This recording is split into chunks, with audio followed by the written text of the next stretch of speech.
सर्वांना जय भीम, जय महाराष्ट्र, जय हिंद, जय भारत. आज माझ्या कॉन्ट्रॅक्ट पद्धतीने काम करणाऱ्या कामगार बंधू भगिनींनी या ज्या अवस्थेतून जात आहेत, ज्या भावनेतून जात आहेत, 18 तारखेला महासभा होती. त्या महासभेच्या समोर ठेकेदार पद्धतीची जी व्यवस्था लागतं रे, त्या फलकावर लिहून समोर दाखवली. महानगरपालिकेची एकीकडे महासभा चालू, एकीकडे मीडिया पत्रकार डिजिटल येऊन त्याची बातमी केली. सर्व काही झालं. मी माझ्या व्यथा या कॉन्ट्रॅक्ट कर्मचाऱ्यांच्या आयुक्त, अतिरिक्त आयुक्त, 2 उपायुक्तपर्यंत पोचवल्या. आणि मी स्वतः दिवाळीमध्ये जेव्हा घनकचरा विभागाचे निवडणूकपूर्व कवा प्रभाग समितीतील जे अभिजित पवार जे आता नगरसेवक आहेत, नगरसेवक पूर्व, त्यांनी तो डंपरवर कचरा आणून मुख्य गेटवर ओतला. त्यावेळेस मी संतापलो होतो की ठाण्यामध्ये नक्की घनकचरा आरोग्य विभाग काय करतं. उपायुक्त मनीष जोशी यांच्या विरोधात मी पत्र आयुक्तांना दिलं, तात्काळ कारवाई करा. 85 का 95चा कालखंड आहे का, जेव्हा संप झाला महानगरपालिका 95चा संप झाला, या महानगरपालिकेच्या गेटवर ते मेलेलं गाढव आणून टाकलं, डंपरवर कचरा कामगारांनी टाकला. तात्काळ वैद्यकीय आरोग्य अधिकारी केंद्रे होते, नाही 95 केंद्रपूर्व डॉक्टर दुसरे होते, त्याच्यानंतर केंद्र झाले. गाढव टाकल्यानंतर 2 कर्मचाऱ्यांनी तात्काळ निलंबित केलं, मुकादमाला निलंबित केलं, कर्मचारी निलंबित केले.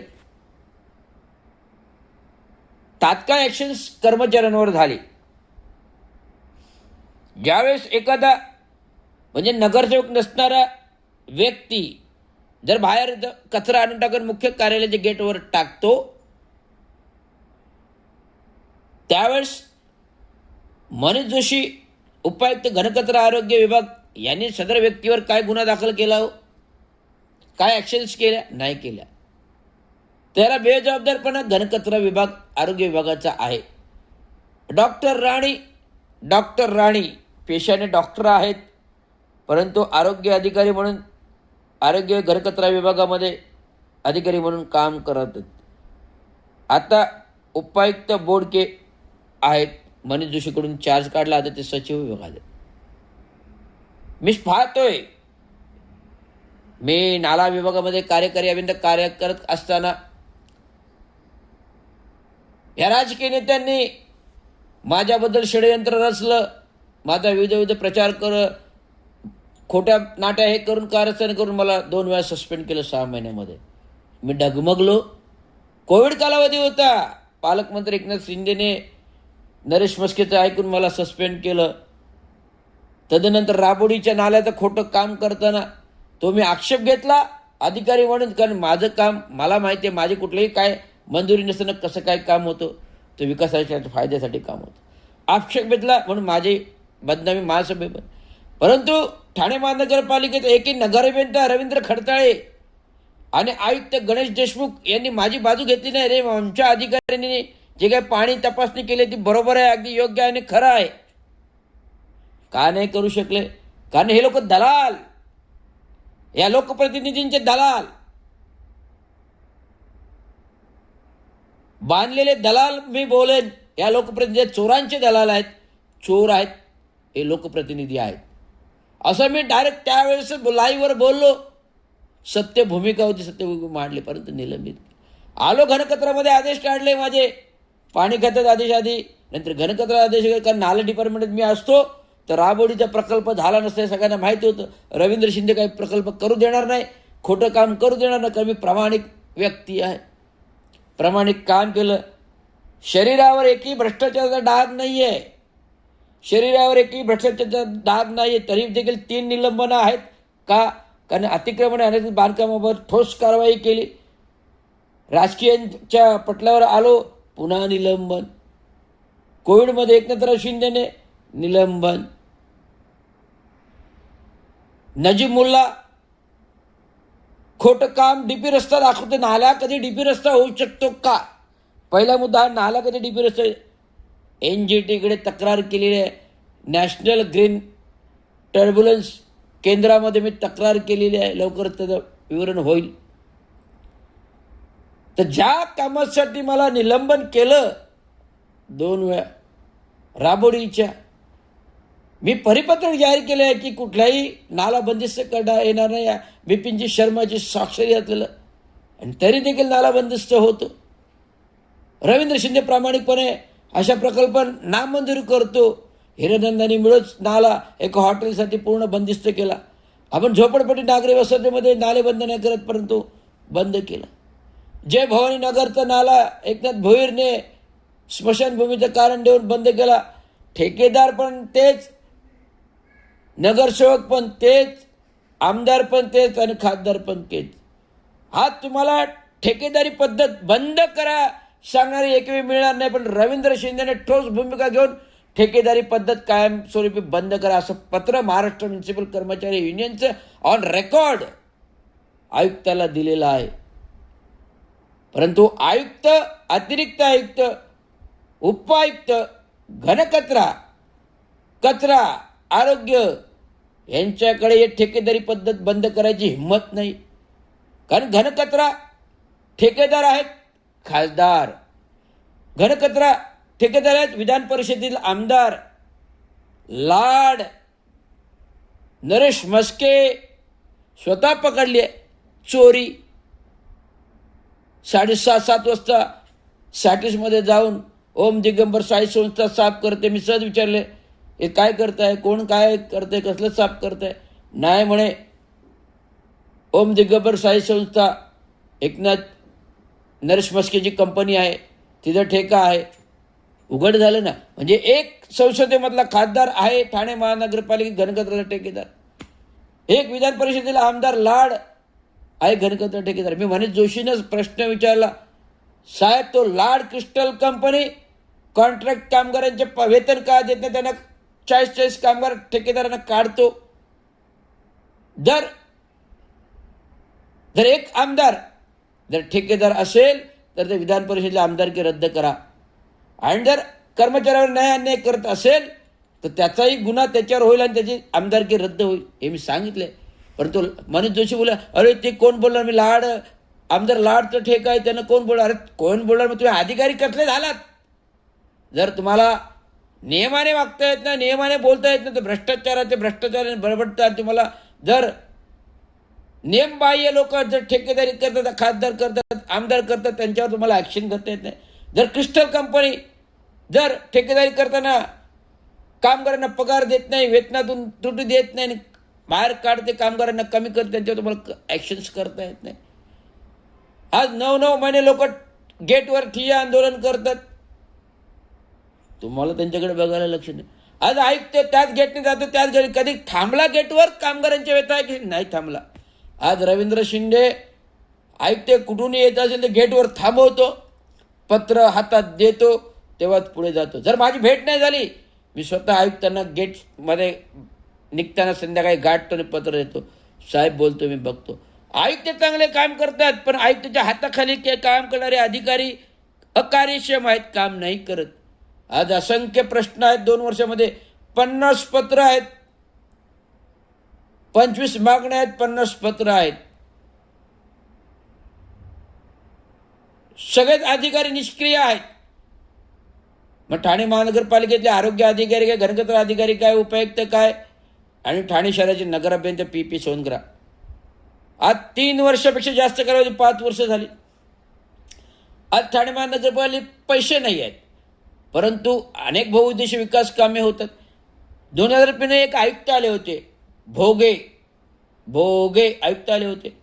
जेव्हा महानगरपालिकेचं रस्ता रुंदीकडे प्रचंड कर्ज होतं, त्यांनी एकही नवीन काम ती वर्षभरात चालू केले नाही. आधी कर्जाची वसुली करा, कर्जाची वसुली करा, कर्ज फेडा, एकही काम प्रस्तावित लागलं नाही. आज महानगरपालिकेत 1 रुपयाने कामगारांना द्यायला, 10-20-30चा फरक द्यायला 15 वर्षापासून रखडलेला आहे. 7व्या वेतनाचे पैसे नाहीत फरक द्यायला. अतिरिक्त आयुक्त 2 महिन्यात आपल्या कर्मचारी तुटवडा आहे. आता कर्मचारी तुटवडा आहे, त्याला कामगार दोषी नाही ना, प्रशासन दोषी आहे. निवडणूक पूर्व ऑगस्टमध्ये 25 मध्ये जाहिरात काढली 1773 पदी 5000 पकी, पण ती पदच भरली गेली नाहीत. फक्त अर्ज आले 75,000, 1800 रुपये फी घेऊन. हे कर्मचारी वर्ग हे भरणार कधी? आज कर्मचारी वर्ग नाहीत. ज्याने ट्रेनिंग दिली ती कर्मचारी वर्ग नाहीत. लाडकी बहीण योजनेत ट्रेनिंग दिली ती कर्मचारी नाहीत. कोविडमध्ये काम केले ते कर्मचारी नाहीत. घ्या ना, कर्मचारी तुटवडा आहे. तर आज शिपाई लोक डिस्पॅच नोंद करतात. आज आलेल्या नवीन लोकप्रतिनिधींना बसण्यासाठी दालन तत्काळ कामं चालू. आज महानगरपालिकेत पैसे नाहीत. आता 1 महिन्यापूर्वी लोकप्रतिनिधी निवडून आले, त्यांच्यासाठी भव्य दिव्य दालनाची कामं चालू आहेत. म्हणजे निविदा कधी झाल्या, कामं मंजूर कधी झाली, कोणी दिली, कशी दिली, हा प्रश्न आहे ना.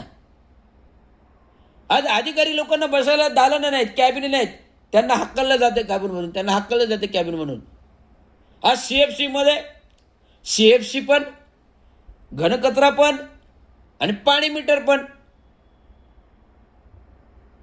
मग एवढी मोठी दालनं कशासाठी? 4 बेडरूम किचन सारखी. काय चाललंय महानगरपालिकेमध्ये? असंख्य पैसे वारंवार खर्च होते. आज महानगरपालिका भिकारी झाली. 350 कोटीचं ऑडिट नाही. विधानसभेत आला प्रश्न मागच्या. 2,500 ते 5,000 कोटीचे दायित्व आहे. आणि आज तुम्ही 1,000 कोटीचे ठाणे महानगरपालिका 32 माळ्याचं बांधताय.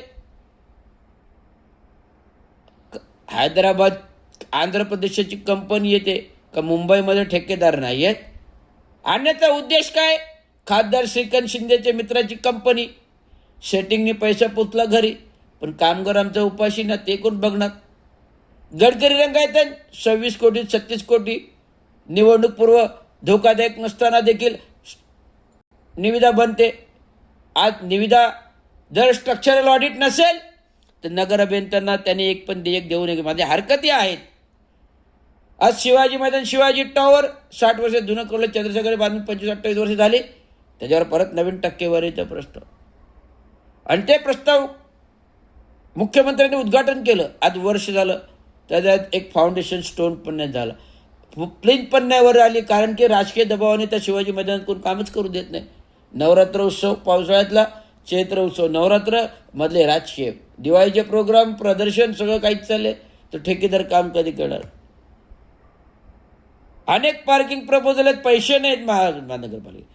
शिवाजी हॉस्पिटलचं एक्सटेन्शन, नवीन परिचारिका, नवीन हॉस्पिटलचं प्रकरण आहे. आज वॉर्ड ऑफिसचे प्रकरण आहेत, अनेक आहेत. आज पाण्याचा दुर्भिक्ष आहे. पिसे डॅमच्या धरणाचं पाणी चोरी होते. हे विरोधी पक्षनेत्यांनी शोध घेतला. 18 तारखेची महासभेत बोंबाबोंब झाली. ट्रॅफिकचा प्रश्न आहे. हे मागच्या 2 वर्षावर मी अभ्यास करून धरणाचा प्रश्न विधानसभेत आणला, ट्रॅफिकचा मुद्दा आणला. मी स्वतः NDTVला मुलाखत दिली. आज मी सेवानिवृत्त जरी आलो, एक तांत्रिक अधिकारी, एक तांत्रिक अभ्यासक, खाजगीरित्या मी अभ्यास करतो आणि ठाण्याच्या विकासासाठी काम करतो, भविष्याच्या विकास. आज आता ठाण्याला 50 MLD पाण्याची आवश्यकता आहे. 422 आपल्याला मिळतोय, 50 MLDची आवश्यकता आहे. आज जर उद्या धरण झालं, काळ डॅम झालं, तर आज आपण ठाण्याला पाणी पुरवठा होईल, तर बाकी महानगरपालिकेच्या शहरांना पण पाणी पुरवठा. आज वसई डॅम झालं तर तिकडून आपल्याला 50 MLD अतिरिक्त पाणी मिळेल. ह्या योजनेत मार्गी लागणारी योजना. आज ट्रॅफिकचा घनप्रश्न आहे. अतिक्रमण आणि बांधकामांचा प्रश्न. आज संध्याकाळी तुम्ही जर निघालात तर आज रस्त्याचे फुटपाथ व्यापलेले आहेत. 350 फुटपाथ, 350 स्टॉल फुटपाथवर चालायला फुटपाथ. माझ्यासमोर वर्तकनगरला गेल्या 2 वर्षामध्ये 2 ॲक्सिडेंट झाले. एक पोलीस मेला, एक महिला मेली, अजून एक तरुणीचा ॲक्सिडेंट आज वॉकिंग करताना पाहिलेलं आहे. हे दुर्धर अवस्था आहे, धुरंधर अवस्था आहे. ही अवस्था कोणतं सर. त्यामुळे माझे कॉन्ट्रॅक्ट बंधूंना कायमस्वरूपी सेवेत घ्यावं म्हणून कायमस्वरूपी ठेकेदारी पद्धत बंद करणार हा रवींद्र शिंदे बंद करणार. भले कामगारांसाठी मला प्राण मुकावा लागलं तरी चालेल, पण ठेकेदारी पद्धत बंद करणार. कारण या ठेक्यामुळे लोकप्रतिनिधींचा ठेका मिळतो, या ठेक्यामुळे लोकप्रतिनिधींना टक्का मिळतो, या ठेक्यामुळे लोकप्रतिनिधी टक्का मिळतो. त्यामुळे ठेकेदारी पद्धत बंद होत नाही, ती मी बंद करायला लावणार. हा रवींद्र शिंदे आहे, एकदा पेटून उठला तर करूनच राहणार. एवढंच सांगतो. जय हिंद, जय महाराष्ट्र, जय हिंद, जय भारत.